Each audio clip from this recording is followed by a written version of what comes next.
بھائیو دنیا اور آخرت کی عزت مال میں نہیں ہے، اللہ کے رسول کی اطاعت میں ہے، اللہ کے محبوب کی غلامی میں ہے، اللہ کے محبوب کی مان کر چلنے میں ہے۔ بت پوجنے والے مردوں کو عورتوں کو کہاں تک اس غلامی نے پہنچایا۔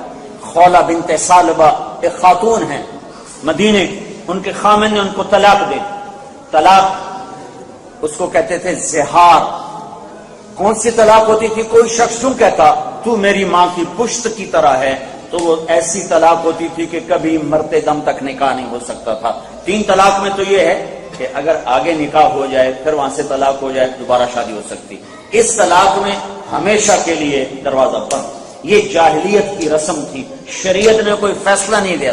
ان کے خامند نے خولہ کو یہ کہہ دیا انتی علیہ کظہر امی۔ وہ آئیں اور اللہ کے نبی کے پاس پہنچ گئی۔ وہ اما عائشہ آپ کو کنگھی کر رہی تھی، انہوں نے کہا یا رسول اللہ اوس نے میرے ساتھ زہار کر دیا، کیا حکم ہے؟ آپ نے فرمایا طلاق ہو گئی۔ انہوں نے کہا یا رسول اللہ آپ نظر ثانی فرمائیں، میرے چھوٹے چھوٹے بچے ہیں، میں کدھر جاؤں گی؟ آپ نے کہا خولہ طلاق ہو گئی۔ وہ پھر کہنے لگے یا رسول اللہ میری جوانی ڈھل گئی، دوسری شادی نہیں ہو سکتی، میرے ماں باپ مر گئے، میں کس کے پاس جا کر بیٹھوں گی؟ آپ نظر ثانی فرمائیں۔ تو آپ چپ ہو گئے، جواب چونکہ دو دفعہ تو فرما چکے تھے، آپ چپ ہو کے سر جھکا لیا۔ حضرت عائشہ کنگھی کر رہی ہیں، اس نے جب دیکھا آپ نہیں سن رہے تو کہنے لگے اچھا یا رسول اللہ آپ نہیں سنتے تو میں آپ کے رب کو سناتی۔ اس نے اللہ کے نبی کے سامنے یوں ہاتھ اٹھائے، اللہم انہ لی من صبیۃ صغار، میرے رب میرے چھوٹے چھوٹے بچے، ان ضممتہم الی فضاعوا ان ضممتہم الی فجاعوا، میرے رب میرے چھوٹے چھوٹے بچے ہیں، خود رکھوں تو روٹی کہاں سے کھلاؤں، باپ کے پاس رکھوں تو تربیت کون کرے؟ تربیت تو ماں کرتی۔ اسماعیل کو چھری کے نیچے کس نے لٹایا؟ ماں کی تربیت نے۔ ابراہیم اور اسماعیل کا تو ٹاکرا ہی کوئی نہیں، ابراہیم تو ذبح کرنے آئے، اس سطح تک پہنچانے والی ماں ہے کہ ماؤں کے ذمہ ہے کہ اولاد کو اچھا انسان بنا کے قبر میں جائیں۔ یا اللہ اپنے نبی کی زبان پر میرے حق میں فیصلہ اتار۔ سبحان اللہ، اللہ کو پابند کر رہی ہے کہ اگر تو نے کوئی فیصلہ دینا ہے میرے حق میں ہونا چاہیے، میرے خلاف نہیں ہونا چاہیے۔ یہ کل تک پتھر کے آگے سر رکھ کے پڑی ہوئی تھی، اور آج زمین آسمان ایک نظارہ دیکھنے والے ہیں، اور وہ روئے جا رہی اور کہہ رہی ایک دم اللہ کے نبی پر وحی آئی۔ جب وحی آتی تھی تو پتہ چل جاتا تھا، آپ ایسے ہو جاتے تھے، رنگ فق ہو جاتا تھا، پسینہ آ جاتا تھا۔ تو حضرت عائشہ نے کہا خولا خولا خولا، چپ کرو چپ کرو، وحی آ گئی۔ تو اس نے اللہ کے نبی کو دیکھا، اس نے پہچان لیا کہ وحی آ گئی۔ اس نے اور رونا شروع کر دیا کہ پتہ نہیں میرے حق میں ہے کہ میرے خلاف۔ جب وحی ختم ہوئی تو آپ آنکھ کھولتے تھے، یہاں پسینہ اب ایسے پسینہ پہنچتے تھے، تو آپ نے کہا خولا تو جو خوشخبری ہو، تیرے رب نے تیرے حق میں فیصلہ کر دیا۔ اور کیسا فیصلہ کیا ہے؟ اسے حدیث کا حصہ نہیں بنایا، اسے قرآن کا حصہ بنایا۔ 28واں پارہ وہاں سے شروع کیا، اور اتنا خوبصورت خولا کا اللہ تعالیٰ نے تعارف کرایا، قد سمع اللہ قول التی تجادلک فی زوجہا وتشتکی الی اللہ واللہ یسمع تحاورکما ان اللہ سمیع بصیر۔ ہائے ہائے ہائے، اے میرے حبیب، جب آپ اور خولا میں چل رہا تھا مسئلہ، اور وہ آپ سے جھگڑا کر رہی تھی اور آپ سے منوا رہی تھی، تو میں سارا سن رہا تھا، میں سن رہا تھا۔ آپ انکار کر رہے تھے، وہ اقرار کروا رہی تھی، آپ نہیں مانے، پھر میں نے فیصلہ کیا کہ میں نے اس طلاق کو ختم کر دیا، اور اس پر کچھ تھوڑا سا جرمانہ رکھا کہ ایک غلام آزاد کرے، یا 60 روزے رکھے، یا 60 مسکینوں کو کھانا کھلائے، بیوی حلال ہو گئی۔ ایک عورت کی فریاد نے آسمان ہلا کے رکھ دیے۔ آج 20 لاکھ آدمی بیت اللہ کا پردہ پکڑ کے روتے ہیں، اور امام کعبہ کے پیچھے ختم قرآن میں جانے کا موقع ملا رمضان شریف میں، تو پونے گھنٹے کی دعا، ہلا دینے والی دعا، کہ 20 لاکھ میں شاید ہی کوئی ایسا پتھر دل ہوگا جس کی آنکھ سے پانی نہ بہ رہا ہو، ورنہ عورتیں مرد ان کی تڑپ دیکھنے والی ہوتی ہے۔ اور 10 لاکھ کا مجمع مسجد نبوی میں چیخ چنگاڑ پکار رہا ہوتا ہے۔ کوئی فیصلے بدلتے نظر نہیں آئے آج تک۔ ایک عورت کے رونے نے عرش ہلا دیا، قرآن اتار دیا۔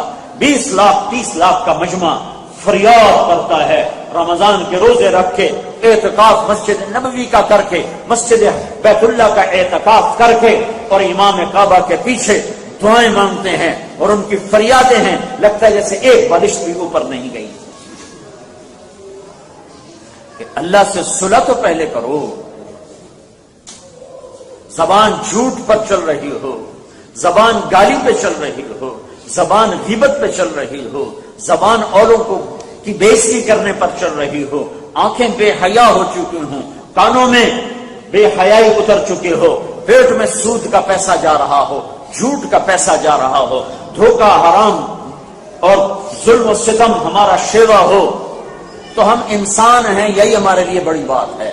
ورنہ اگر اس مدینے والی کی دعائیں نہ ہوتی تو کب کے ہم بن چکے ہوتے بندر خنزیر۔ اس کو دعائیں جو جاتے ہوئے تمہیں یاد کر گیا، اولاد کو روتے روتے چھوڑ دیا، تمہیں نہیں روتے روتے چھوڑا، تمہارا مسئلہ حل کروایا، جانے کا دن آیا تو اپنی بیگمات کو بلا کر رخصت کیا، الوداع کیا، پھر حضرت فاطمہ کو بلایا، رخصت کیا، الوداع کا، پھر حضرت علی کو بلایا، ان کا سر اپنی گود میں رکھ کے سر پر اس کی کمر سر پہ یوں کر کے ہاتھ پھیرتے رہے، پھر رخصت کیا، پھر آخر میں حسن حسین کو بلایا، حسن کو یوں لیا، حسین کو یوں لیا، اور ان کے سر چومنے اور رونے لگے، جو کہ نظر آنے لگا ایک زہر سے تڑپ رہا ہے، ایک کا سر نیزے پہ چڑھا ہوا ہے، لیکن ان کے لیے کوئی سوال نہیں کیا۔ یہ وہ بچے تھے جن کو آپ گود میں کھلاتے تھے، سینے پہ سلاتے تھے، ایسا پیار محبت، آپ سوئے ہوئے تھے اللہ کے نبی، کبھی آپ کرتا پہنتے تھے، کبھی خالی چادر یا کرتا تھا وہ پیٹ سے ہٹ گیا تھا، حسن آئے اور پیٹ پہ چڑھ گیا، آگے اللہ کے نبی کا ناف نظر آ رہا تھا، ناف، تو اس نے معصوم بچے نے ناف کو سوراخ سمجھا اور اس میں پیشاب کی دھار ٹکا کے ماری۔ اللہ کے نبی کی آنکھ کھلی، آپ ہلے نہیں، اس کو پورا پیشاب کرنے دیا، پھر اٹھے۔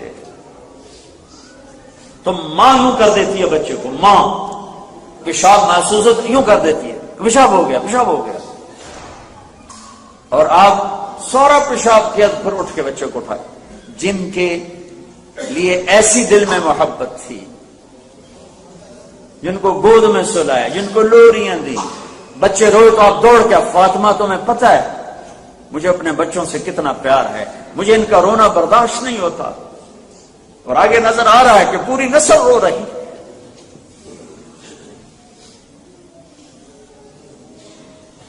تمہارے پاس کیا عذر ہے؟ ہمارے پاس جھوٹ بولنے کا کیا عذر ہے؟ دھوکہ دینے کا کیا عذر ہے؟ ہماری تاریخ ہے، ہمارا قرآن ہے، ہماری حدیث ہے، ہمارے پاس سیرت ہے، ہم کیسے بھاگ سکتے ہیں؟ تمہیں پتہ ہے مجھے ان کا رونا برداشت نہیں ہوتا، کیوں رلا رہی؟ نماز میں وہ کمر پہ چڑھ جاتے ہیں اور آپ سجدہ لمبا کر دیتے ہیں، فرض نماز کے سجدے لمبے ہو رہے ہیں، اور نظر آ رہا ہے وہ چڑھ گیا نیزے پر، وہ زہر سے تڑا ہوا، زہر کی موت تڑپا کے رکھ دیتی، ان کے لیے کوئی دعا نہیں کی، جنت کی خوشخبریاں سنا دی، حسن حسین جنت کے نوجوانوں کے سردار ہیں، میری بیٹی فاطمہ جنت کی عورتوں کی سردار ہے، دنیا میں دکھوں کے لیے چھوڑ دیا، لاڈ اتنے لڑائے کہ ان کے ساتھ کھیل رہے ہیں، ان کے لیے گھوڑا بن جاتے اور ان کو کمر میں بٹھا لیتے اور پورے کمرے میں چکر لگاتے، اب کہتے تمہارا گھوڑا کیسا ہے، تمہارا اونٹ کیسا ہے؟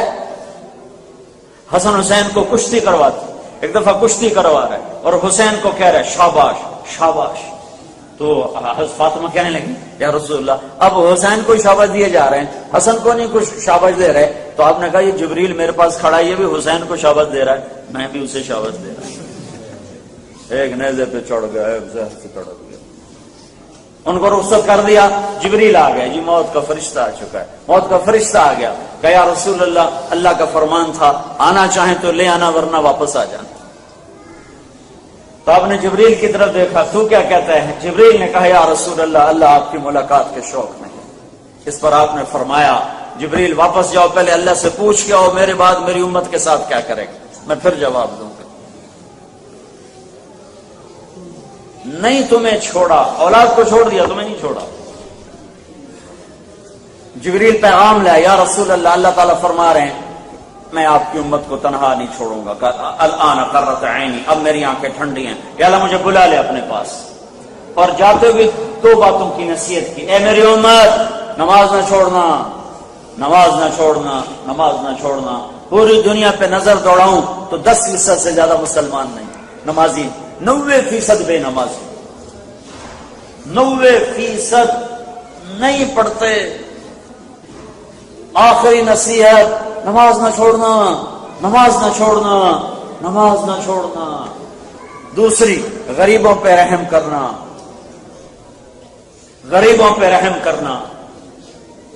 یہ کہتے کہتے اللہ کی بارگاہ میں حاضر ہو گئے۔